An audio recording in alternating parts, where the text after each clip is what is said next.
검정고시 내용에 대해서 설명을 하겠습니다. 자, 중요한 게 뭐냐면요.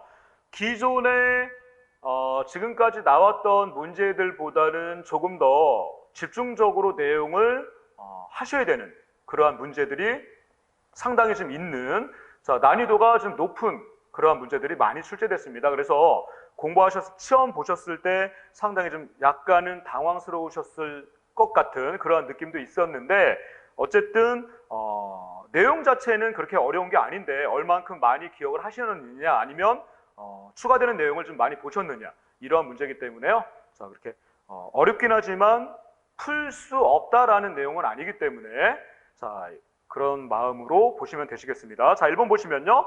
자, A와 D 국가가 위치한 대륙을 바르게 설명한 것은, 자, 일단 기본적으로 대륙에 대한 내용을 잘 구분하셔야 되는데요. 자, 일단 A는요, 남아프리카 공화국이죠. 남아공이라고 하는, 자, A는 남아프리카 공화국이고요. 자, B는 몽골입니다. 그 다음에 C는 오스트레일리아죠. 호주라고 알고 계시는, 자, 오스트레일리아.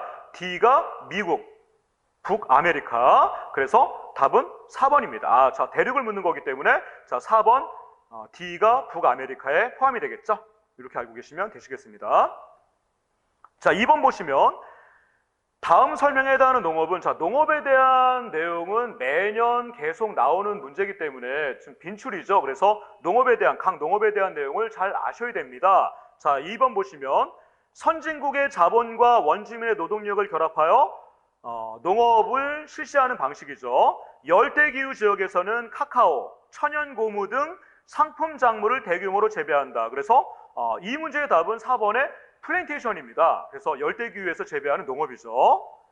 자, 1번의 낙농업은 유제품 생산하는 것들을 낙농업이라고 생각하시면 되시고요. 자, 2번 혼합농업, 대표적으로 유럽 쪽에서, 서부 유럽 쪽에서 많이 하는 농업이죠.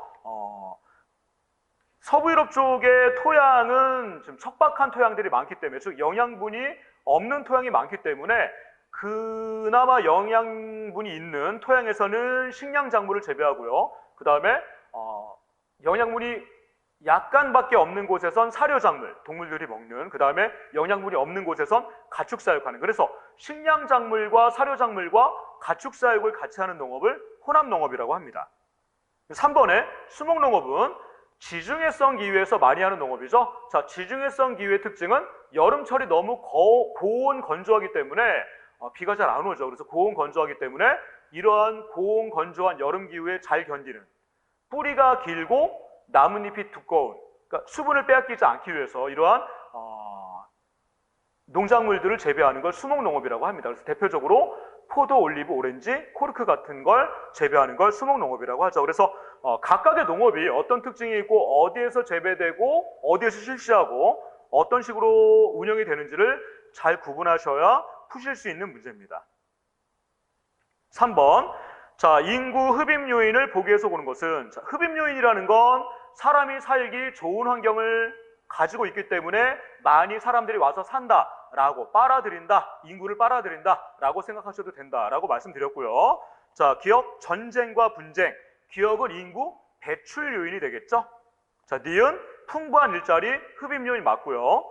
디귿 좋은 교육시설, 흡입 요인 맞죠. 리을 열악한 주거 환경, 살 수 있는 환경 자체가 안 좋다라니까 리을도 배출 요인이 되겠죠. 그래서 흡입 요인, 문제에서 요구하는 답은 3번이 되겠습니다. 자, 4번 보시면 다음 내용이 설명하는 지형은 석회암이 빗물이나 지하수에 의해서 녹으면서 형성된 지형입니다. 핵심은 석회암이 빗물이나 지하수에 녹았다라는 게 핵심이고요. 대표적으로 중국의 구이런, 베트남의 할롱베이 등에서 나타난다. 그래서, 자, 석회암이 빗물에 녹은 대표적인 지역을 우리는 카르스트 지형이라고 얘기를 합니다. 자, 1번의 화산 지형은 대표적으로 화산 폭발 지형, 제주도나 울릉도, 독도 같은 걸 얘기하겠죠. 빙하 지형은 빙하에 의해서 만들어진 지형이다라고 생각하시면 되고요. 그래서 답은 4번 카르스트 지형. 특별한 내용을 구분하셔야 되는 문제였습니다. 자, 5번, 다음에서 설명하는 신재생 에너지는 아이슬란드, 뉴질랜드 등 화산지대에서 많이 활용된다. 화산지대가 핵심이 되겠죠.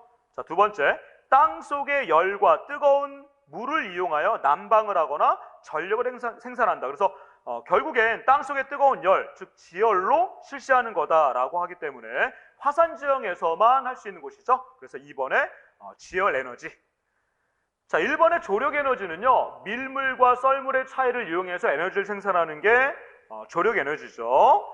바이오 에너지는 뭐 예를 들면 이제 옥수수 이러한 것들, 옥수수를 이용해서 에탄올 같은 걸 추출해서 에너지원으로 사용하는 게 바이오 에너지가 되겠고, 3번에 풍력 에너지는 바람에 의해서죠.